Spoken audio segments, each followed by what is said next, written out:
How you doing? Thanks for tuning in. I'm so glad you're here. I'm Jimmy. We're making it work. We're gonna spend a day in the shop once I finish getting it opened up. Hasn't been too busy the past few weeks, but we're doing okay. I hope you guys are enjoying the content.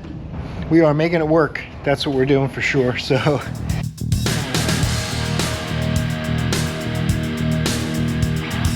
we're gonna finish getting the shop open up. We'll put some clips in right here so you'll know what to expect in today's video. Get this manifold bolted back on. Ford Expedition. Well, this poor Lexus has, other than a slightly overcast and foggy morning. Let's get started. Stay tuned.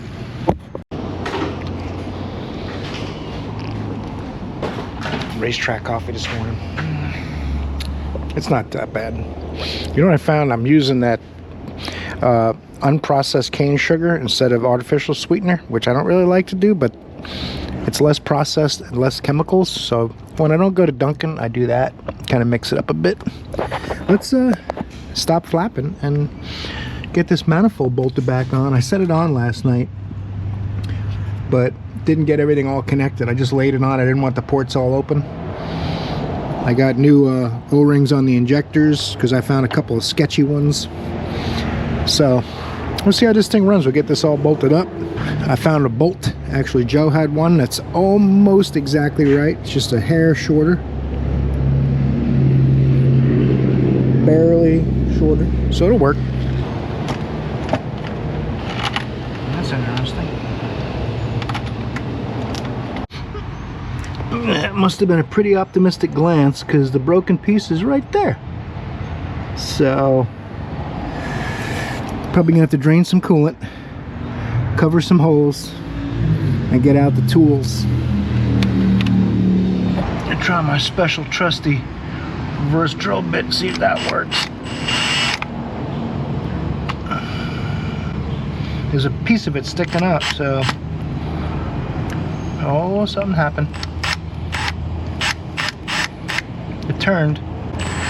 That's a good sign. Oh, don't do that.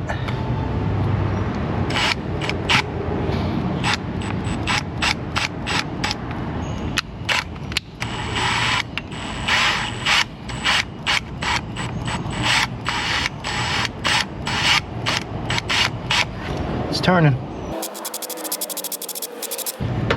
Oh boy. Let me see. Could it be that easy? I don't think so. I'm so optimistic all the time. I'll show you what it looks like up close. If I can get the magnet to let go. Came up just about 5-6 turns, maybe more. So it's not cross-threaded, which I was worried about. If it broke going, if it broke coming out, then it was corroded in there. But if they just over tightened it and broke off the top of the bolt, then that's why it'll spin out. That's what I think probably happened. Some of the bolts weren't tight, some of them were too tight. So anyway, I'm gonna keep playing with this. Maybe a screwdriver, something like that. It's not centered in the hole either, but it is. You can see I can wiggle it. So it's just a matter of getting it to turn out the rest of the way. See if my forceps will do it. Dr. Jim.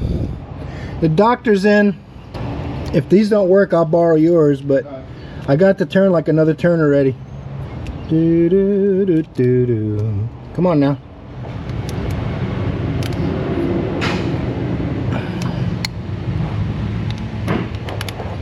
Well, you see what I'm doing. It's going to take about 15 minutes, but we'll get it.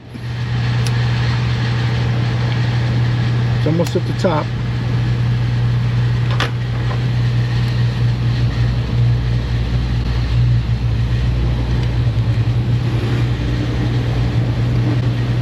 Come on, man. It's been about 10 minutes, FYI. Ta-da! Get that son of a gun.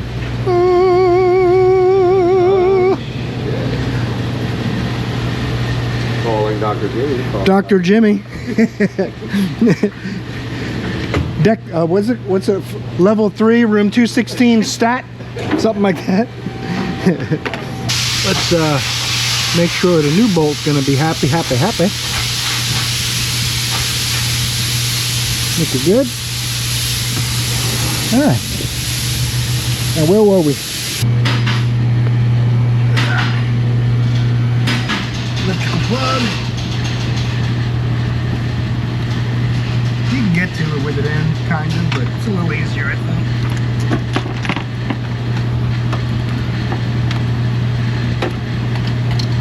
Custom hot rod stuff out of the way.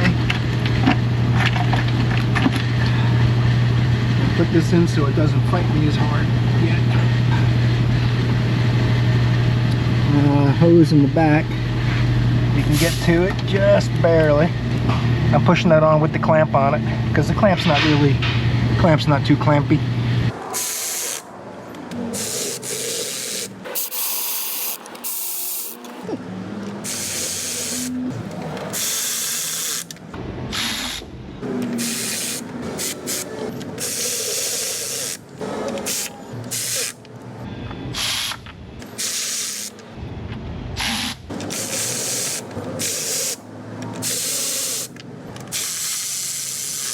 Let's go 89 inch-pounds.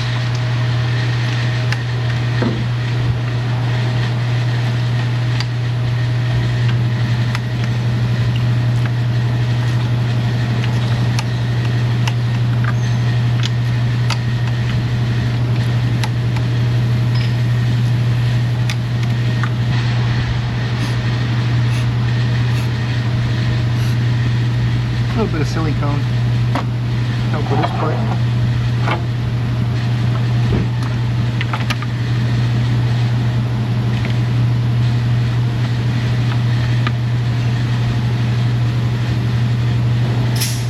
These get the little 8mm studded bolts. I don't know why they have the stud on top, but and this is flexible, so you can go ahead and tighten this side down.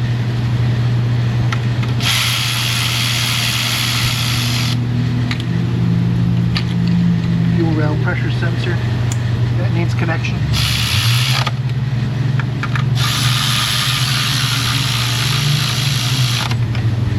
It also gets this vacuum hose, and this goes here. Repeat the process.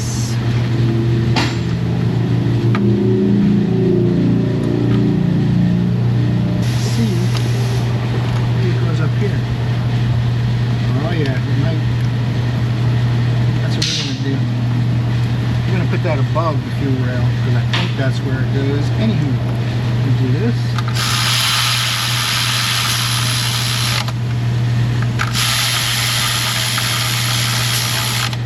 And do that. There you go. I'm going to go over my connections, make sure they're all good, clamps tight, hoses, and fire this thing up, see how the fuel trims look. Then we can find out if there's anything else going on.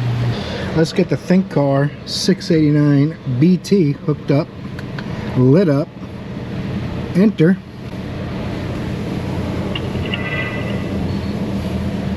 I still think that's a really cool screen, FYI. Coolest startup screen of all the scanners I have, because I am a huge Matrix fan, so that's pretty cool. That's code, I like it. I think everyone should use that one. Neutral. I've turned the key on and off about 2 times so far, and we should have some fuel in the rail now. But first I'm going to bring up the data before we even get started. I'm going to also see what kind of codes might be left in there and clear any codes we might have.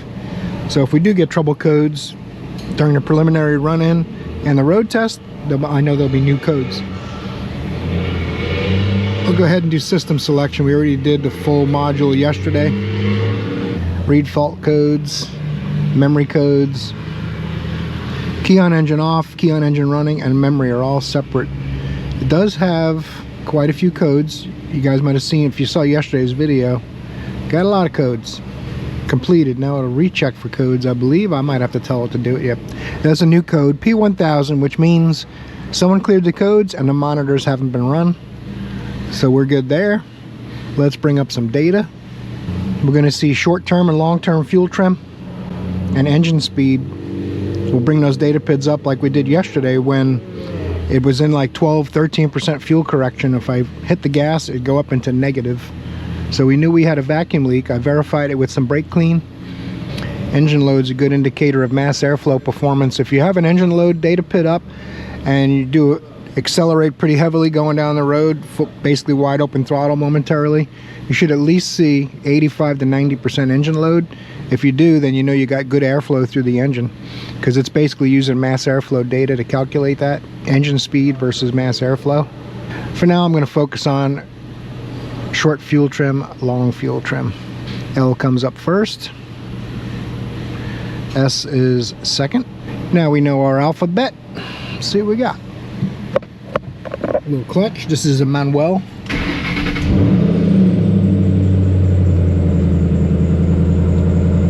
Now it's not going to correct fuel trim while the engine's cold, so I'll let it run a few minutes and we'll see what starts happening with all that. Let's put it in graph. There's my fuel trim. It's actually pulling fuel away, probably based on the memory from yesterday. So what'll happen is if the short-term trims stay negative too long, this means it has too much fuel. It's minus means it's withdrawing fuel from the system. What'll happen is if it stays high, then the long term will ramp up, try to get the short term closer to zero. Basically single digits are okay. So little by little it's going to make corrections, and you'll see the long term start changing, trying to keep that short term in a tighter window. No check engine light. We do have an airbag light. Now it's correcting again. Oops. It's correcting again on bank 2. See that big dip? If we combine, the screen will be larger, but you have to really pay attention to colors.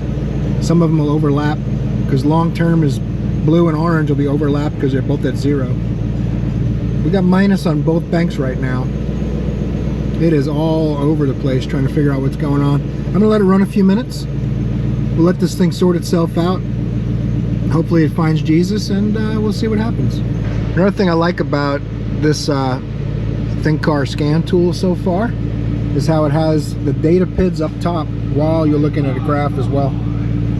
So you have this here, it shows you the most negative it's been and the most positive, most negative, the most positive. All four show you basically like a voltmeter, min max. That's what the bottom screen is, and the top of the screen is what you'd see if you were just looking at regular data PIDs, and the graph as well, all on one screen. That's awesome. Now we got some short-term reaction trying to correct the long term's trying to correct the short term. Everything's looking really good.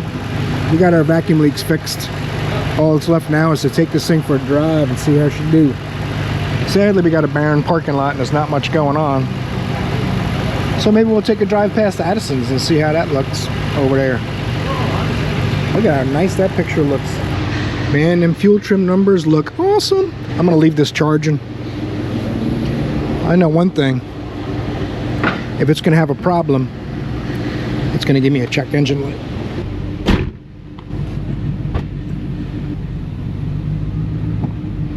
Oh, Joe's got a classic Lexus, is that? Mercedes, oh, he's happy.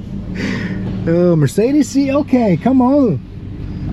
That's like a 2001. Joe hates European cars and he hates old cars. So the only thing he hates worse is an old European car.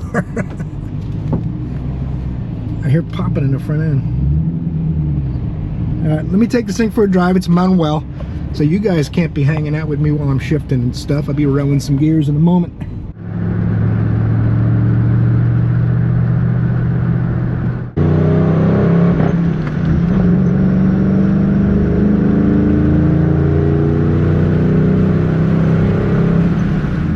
I hear a lot of popping and banging in the front end, and the steering wheel is off center.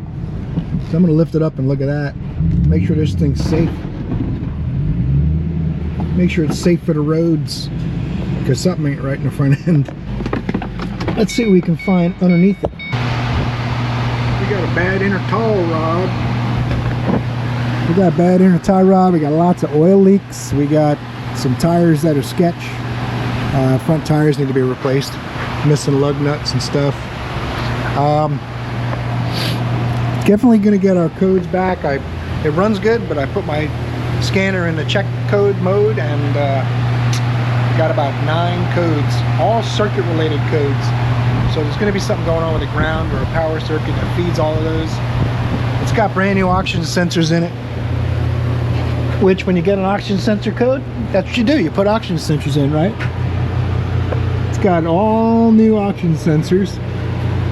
Problem is, they could be Amazon units, which aren't always bad, but if you search by price, you're going to get bad ones. We're going to have to confront those codes as far as circuit related problems that might, because it's got a code for a cam actuator 1, cam actuator 2. It's got a code for O2 sensor heaters, all 4. It's got a code for mass airflow circuit, and it was something else too. I think intake manifold runner control, which I did plug in, you saw that. So all of those codes are back. It's going to put the light on, but it runs good. It's disregarding a lot of sensors to get it running good though. So we're going to look at wiring diagrams next and figure out what those codes all have in common. All right, let's look at some oxygen sensor, mass airflow, timing control solenoid, intake manifold runner control. All of those codes we have, they're all powered by Fuse 47. I highlighted the wiring so you can see where they go. Comes back from Fuse 47, powers up evap, purge, brake pedal. So this thing might not have brake lights. I didn't look at that. Goes up here to the variable cam solenoids, the control solenoids. Goes to the intake manifold runner control. Every single thing we have a code for is powered up by Fuse 47. Oxygen sensor heaters, we're going to check Fuse 47, and if it's blown, then we got to find out why. And I would be really, really surprised if it's not blown. Fuse 47. I'm assuming it's in this fuse box. I didn't look that part up yet. I don't see it. Might be in the car. I don't see it in here. Wait. 64, 62, 50, 49, 40, 47. So that would be Fiend right here. So use a ground. I gotta go turn the key on. Well, I could get my fancy new Ansel circuit tester tool too. Maybe I'll do that. I'll check it real quick with my test light for my day in the shop, and then I will check it with my Ansel voltage circuit tester, or circuit voltage tester, for that video. Keys on. Oh, you hear that? You hear that?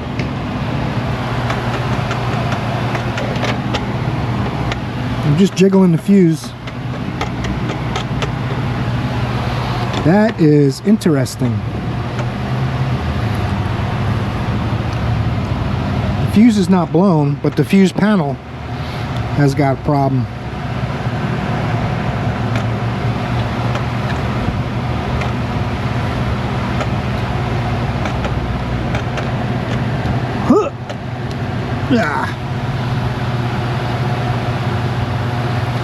And I know there's a problem because they've been bending the fuse to get it to work.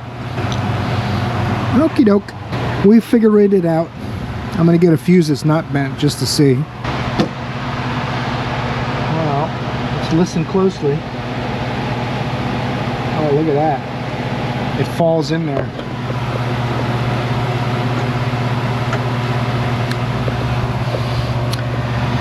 So, we need to take this fuse panel out, and we probably need to bypass those 2 wires. I think it's going to be part of this fuse panel. That's funny, someone knew it was bad, and that was their method to fix it, bend the fuse. Let me see if they want me to open this up, try to repair it. I'm going to try to replace it. You got to figure something out, because that's not an acceptable repair.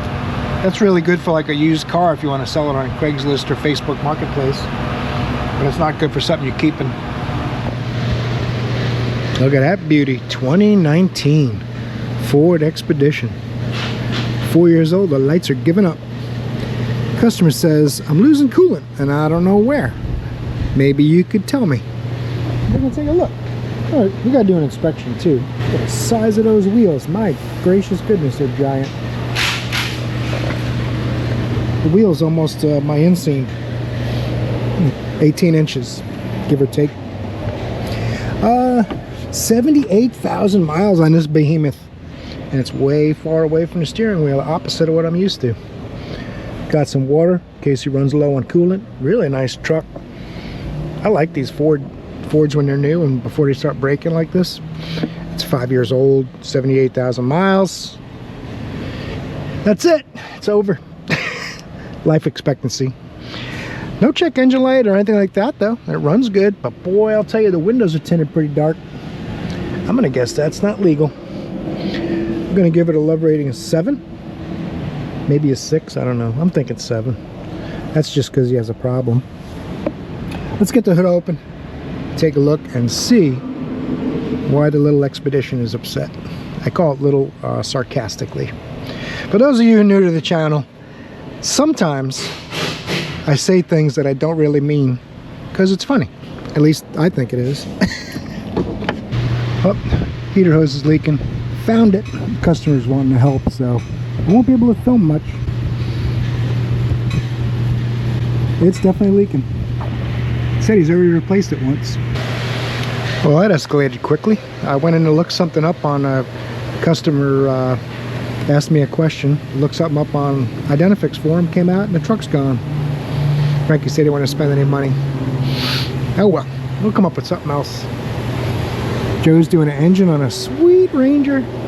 Bill's doing a brake job. Jimmy's just asking for subscribers, that's all. Well, this poor Lexus has been through some stuff. I believe it's a 2011 or 12. 2010. Ooh, okay, that makes more sense. Kind of broken steering column dealio. It doesn't stay up. They said a bolt fell on the floor. I think somebody was messing with it and couldn't get it back together. That's just what I think. But in any event, I'm going to take some stuff out of the way, get this cover off, and we'll see what happened. I'm guessing that there's a bolt in there and that pinches it and it fell out somehow. So let's see. Take some covers off. Might have to get a trim stick so I don't do any damage. And we'll usually Phillips, like 4 or 5 Phillips screws, and that'll come off.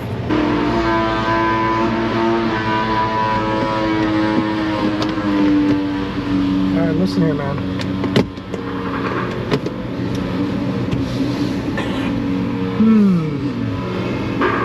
Nothing in there. This must have to come out too. There you go. Told you it would come out. Well, you give me another one over here somewhere. You gotta take the weight off of it. That might help. Ah, okay. It's a little more complicated to get it off than I thought. That's alright. Don't be discouraged, we're gonna get it. All I gotta do is get some light. Bam! Look at that. If you wanted to see stuff, now you can see stuff. Probably mostly my head, my arm, but I gotta quit my job and put all my focus on the videos. That's what I need to do. So a couple guys told me, your videos really suck. Someday I'll be building studios and working on a full production and have a professional editor. It's gonna be top notch. You see. You wait around and see. 10, 15 more years, I'm gonna really have this thing humming. Boy, has it been slow this past few weeks, but still managed to get 2 good paychecks the past 6 weeks. It's not all bad. I just wish the insurance hadn't gone up to almost $2,000 a month. That makes me pretty sad, to tell you the truth. Listen here, man. I don't got time for your games. We got work to do. Let's go. There you go. Ah, I knew there was a screw in there somewhere. Should have hid one there.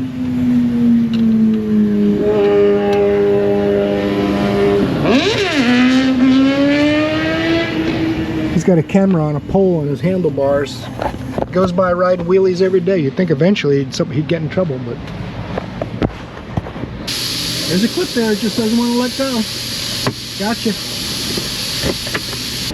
Something's holding it in here. I just don't know what. Oh, I see a clip. No, that's not for this though. Oh, there's a screw. Aha! This comes out somehow. There it is. Found it. Toyota engineers were like, the nanometer is picking up a squeak in the dash. We're gonna have to put one more screw in there. Okay, boss. That screw for some reason is gold, probably so you can see. Oh, no, it's black. Oh, I was looking at the gold in there. Okay. Haha! Oh.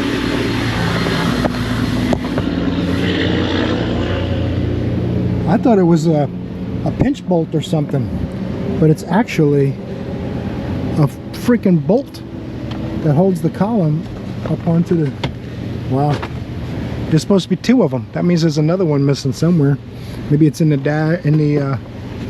in this cover. I'll have to pull the cover off next. I can't see it over there. I know. All right, listen, man. You gotta stop drinking on the job. We're on the clock here. Let's tighten up. Tighten it up. I think there's one in here. There it is. It's getting warm. It's like 83 degrees today. Hope it's nice where you're at, because it is what I would consider warm now, especially after we've gotten used to all the northern weather. There you go. Well, look at that. We got some missing hardware, and I'm gonna guess there's some foul play. Maybe someone a murder attempt or something. So they're gonna get them by loosening their nuts. If there's anything we hate, it's loose nuts. Let's see if we can find out where the other one went. What's weird is this has a cage around it, so you can't loosen it. Look at that. It's just a regular nut. I'm gonna see if I can find another one of these, and we'll get this fixed up. I think it's a quick half hour or something. I hope it's an hour and a half actually, but I'm not sure. I just know I'm gonna fix it. Oh, hidden treasures. That's nice. That is nice. I wonder how long the steering wheel's been flopping around and loose and stuff, because this just looks like everything just loosened up and no one really was too worried about it or something. I don't know. Let's just put it back together and put a little Loctite on the nuts and we'll call it good. I'm gonna say someone probably worked on it at some point and forgot to tighten those nuts up, and they just finally fell off the two turns they would put on by hand. That would be my speculation. I've never seen these loosen up ever on their own, so I just know I gotta put it back together, and I'm glad I found these bushings. I believe they go in the hole in the column. Let's put these down. They go in the hole in the column like this, and then you put the nut underneath, and you're called a winner. You get a chicken dinner. That's one. All right, quiet now. Quiet on the set. Oh, jeez, man! I told you guys. No drinking. No drinking on a job. Wait till the end of the day, at least. These are 13s or 12s. I don't know. What do you think? Looks like a 13 to me. I don't know. That's what I'm gonna try. Let's get some tools. I need more tools. I'm gonna try a 12 first, since it looks like a 13. That's how I roll. It's a 12.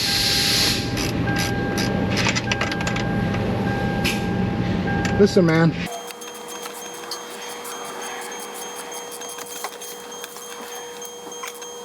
That ain't going nowheres. Now if I can get this one tight. I'm gonna go grab the thread lock. I put some thread locker on the threads underneath the nuts.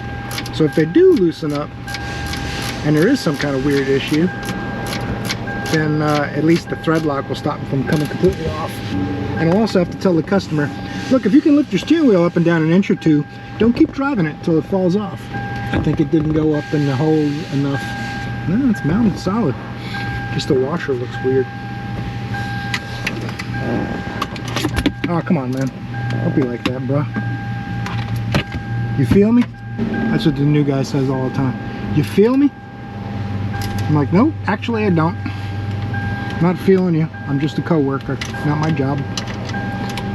Yeah. That's got to go up a lot more than that. What do you think? I'm going to take it back off and take a look, and I'm not going to bore you guys with that. Something going on. I had to flip the washer over. Silly me. The rubber side of the washer faces the nut. I didn't know. I did it the other way on the other side by mistake, and this side I tried to do it so it looked right, and it was wrong. There's a rubber piece, and that's probably what locks the nut. The rubber on the washer, and then there's a flat, and then there's a spacer, like a bushing, that goes up in a hole in the steering column. So it's all got to be in just the right order. Maybe it was assembled not in the right order last time, and that's why they came off vibration. That rubber washer is a dampener that keeps that nut from vibrating loose, because this thing's got motors in the steering column and stuff. It's electric tilt telescope.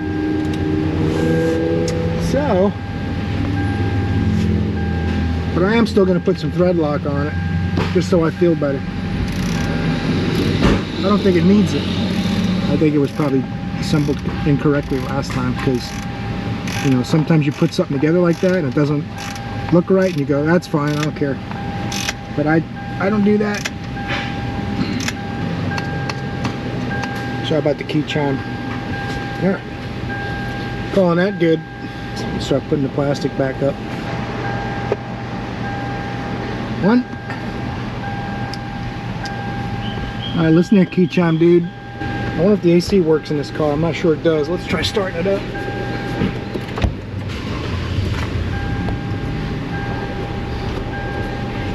Waiting for connection. I bet you are. You gotta go to the singles bar for that, baby. I'm happily married. Sorry about your luck. Someone has locked down this prize package. Hope she watches the video. She watches almost all my videos. She will laugh her butt off. You're so funny.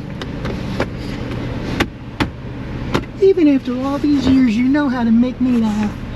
That's right, baby. Yeah, that's right, baby.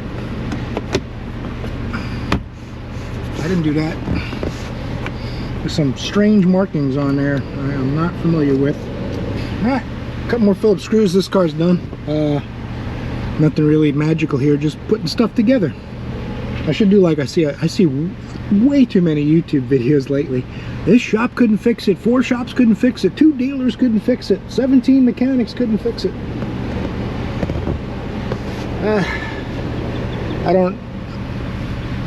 don't fault mechanics when some shop's paying them 15 bucks an hour so they can make a fortune on their labor charges. Like, they're not hiring experienced mechanics, they're just hiring some inexperienced guy who likes cars, paying them half what they should so they can make money, and then blaming the mechanics for not doing stuff right. It doesn't make sense to me, but it is what it is, I guess. Especially when we degrade each other and, you know, talk about how many other people mess things up, and we're so smart we figured it out. Nope, I'm not gonna do it here. I will if someone does something really bad, then yeah. But I'm gonna do it more from you know, teaching them how to not let that happen. Not trying to make it impressive how I figured it out. You know? It's different. It's the same but different. At least in my tiny little brain. That's the hidden screw. You gotta take that cover down.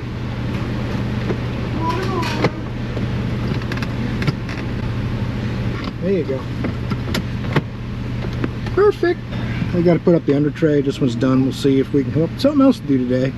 Be advised, it's pretty slow. That's why I'm doing a lot of flapping. It's flap day. Sadly, flapping doesn't pay the bills. We'll be all right. You know what pays the bills? Subscribing and going on Sticker Mule for a shirt. /JMIW. Well, that's that, guys. Bottom dropped out. Boy, it was a slow day today. I mean, we had a slow day today. I got a couple of cars fixed, so that's what really matters. We're waiting here on the Mustang with the fuse panel. We'll have more on that car if we get to go further with it. I got some ideas about what I might do if we're going to try to patch up what he's got. I recommended a new fuse panel. We'll see. So thanks for watching. Hope you enjoyed today's video. Don't forget, check out the Amazon store. The link's in the description for the Amazon store or Sticker Mule store. A couple of manufacturers that are supporting the channel. If you guys use those links, it helps the channel out, and I really appreciate that support. But either way, just watching the videos, torquing the like button before you head out, that helps a bunch. I really appreciate it. More than anything though, I hope I see you in the next video, because you're awesome.